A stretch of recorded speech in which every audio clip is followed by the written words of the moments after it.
Hi all, Cecil here. Yeah, so I just want to show you something that I've been working on, which is quite cool actually. The new concept of a stats layout within a track mode, coupled with retro achievements. So I've added in like the ability to pull a whole bunch of stats from the system, but also this concept of being able to give yourself achievements based upon what you've done with your build and how many games you've played, etc. So yeah, quite cool. But you see in the middle here, we've got this Zombie Slayer badge. So I'm a 2-star unlock out of 5.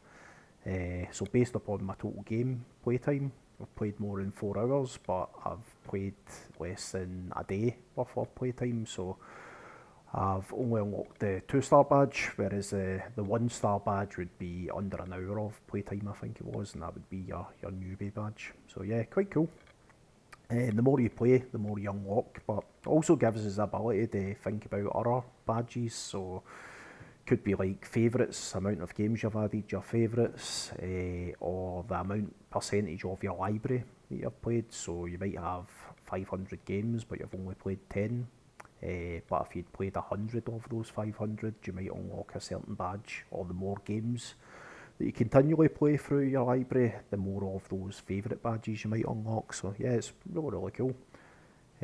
So yeah, like non bog standard attract mode stuff. This has had to be built in the background, so I've had to do a couple of things here to put all this together. One of them is creating a master ROM list generator, which lets me pull in a couple of non-standard things under the master ROM list. One of them's whether the game is a favourite or not. The other thing is the amount of times a game's been played. And then the last one is the amount of time that specific game has been played. So that's not just playing a track mode, it's actually physically playing the games. And using that, we're able to pull back a few stats. I've got a few more, not all of them are showed on this screen, but the ones that we are showing is the total playtime that you can see in the top left here. At the bottom we have the total games library.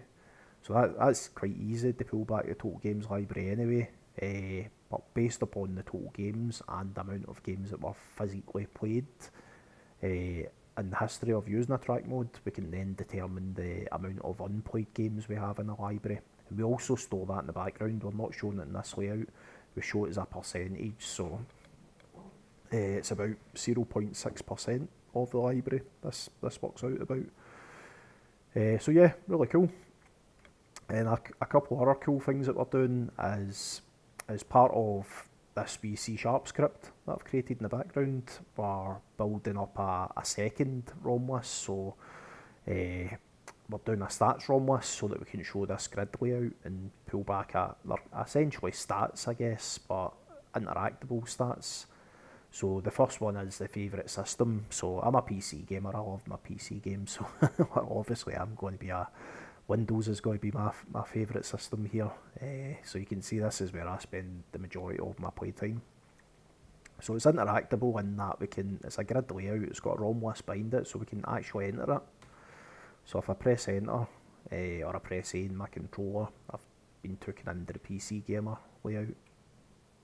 If I press escape, I go back to the stats view.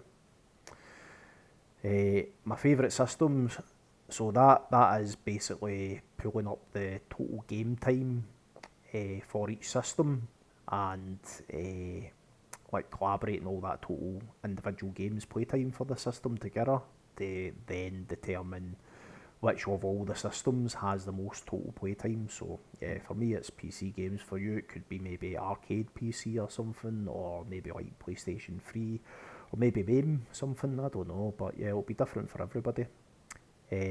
We've also got the most played games, so out of all my games that I've ever played, which one has the most playtime, and that's what we're showing here. So for me it's Against the Storm, a PC game.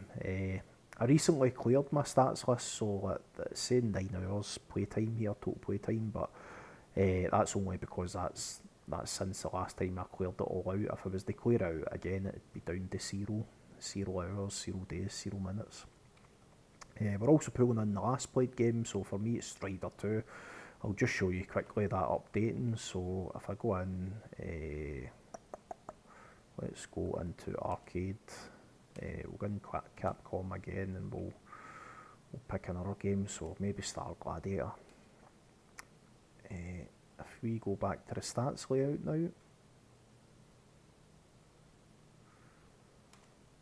so you'll see that's now Star Gladiator as the last played game.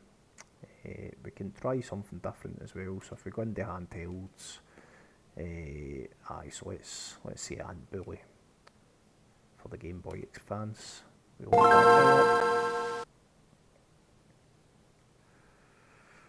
Alright, so yeah, when we go into stats now, again, that's updated now, so it's showing last played as Ant Bully. If I suddenly had an urge to play Ant Bully for, I don't know, 10 hours, for example, that would also become my most played game, because I've obviously not played that much in total, so it would push out against the storm out the way. So yeah, I'll show the badge concept, and then I'll show you how this has been put together in the background. So if we go into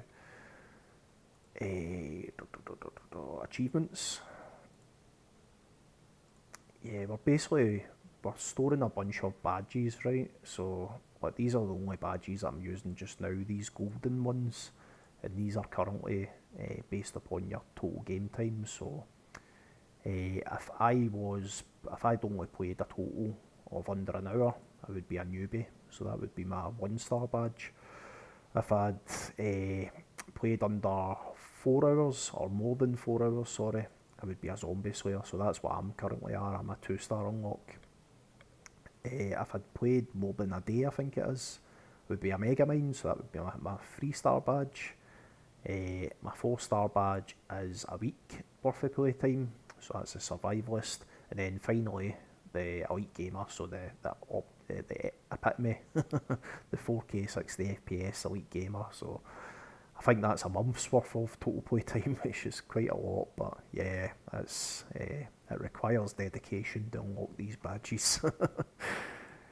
Alright, some other ideas as well. So I was thinking what stuff we could maybe add in the future, and I might also add in a badges layout. So on the attract mode interface here at the bottom, I might put down an extra wee option. So we have like B button takes you to the main menu. I might have like a wee X button there that says few achievements, and if you press that, we get an overlay appearing with all the badges that you've unlocked so far. So on that basis, I was thinking we maybe show this greyed out a few for badges that you don't have yet, and as you unlock them, we'll show it. So for me, it would be like I'd have the newbie overlay in the blur, and the zombie slayer as well. So that would be my 2 badge unlocks. But like taking other concepts, because we have complete control over this, we can basically do anything we want. Now that we've implemented this, so we can add in extra badges if we want. So I was thinking, based upon your total playtime, the amount of favourites that you've added. If you've favourited more than 50 games, you might be a Casanova, for example. Or if you've got a total library of over 10,000 games, you might be a collector. So yeah, we can do whatever we want there. Pretty cool. So yeah, just a wee C# script that's doing all of this. So it's going away, taking the master ROM list that we automatically generate ourselves in a squirrel.nut file. We do the master ROM list generation, and we do that on the first load of the attract mode itself. And then using that, we get a whole bunch of stats. We output all these stats to disks, so you can see like other stuff we don't see here, like play count percentage. And then we're basically writing these badges, so based upon conditional logic here, so less than 60 minutes, over 4 hours, more than 2 days playtime, more than a week's, we'll overwrite the active badge and the active score, which are these guys, so the active badge and the active score. And that's the way we determine what your current score is, or what your current unlock badge is. And we just read that back through the attract mode code So you can see here, we're just pulling that in. And because we're dynamically running that script in the background, the C# app, we can pull back that and it'll always be updated. That's how we're seeing like the last played game automatically updating. But if we went over that total playtime limit, we could automatically see ourselves transversing from like a 1-star to a 2-star, or a 2-star unlock to a 3-star unlock, and so on. So yeah, pretty cool. Quite happy with it. Quite proud of it. And yeah, we're just triggering this on a couple of things. So this is basically how I'm doing the game counts and the master ROM list generation. But I'm also, like on my recently played, I'm also triggering my C# script. So you can see here, plug in background command, I'm running that wee script. So every time I exit a game, it's recording the last played game, but it's also running my wee script so that I can get all the latest stats, determine the last game, to update the display. So you see the icon for the last play in the grid automatically updating. We're doing that through that wee tool. We also run this the first time we load a track mode as well, so I've got a mirror display where this will run. So yeah, or anytime we hit the main menu. The actual app itself, it's lightning fast. So yeah, there's a lot of opportunities for maybe doing other stuff in these C# scripts here. But I'll run it to give you an example. that is it, under half a second, if even that, and it's went away. It's gathered all the stats, so like that unplayed count total, you can see here. The played count percentage, so the percentage of my total library, so it's a measly 0.6%. So yeah, cool stuff. Hope you like it anyway. So yeah, let me know your thoughts. Hopefully once the build's finished, we'll get this out to you all, and you can have a play about and enjoy it like I'm enjoying it just now.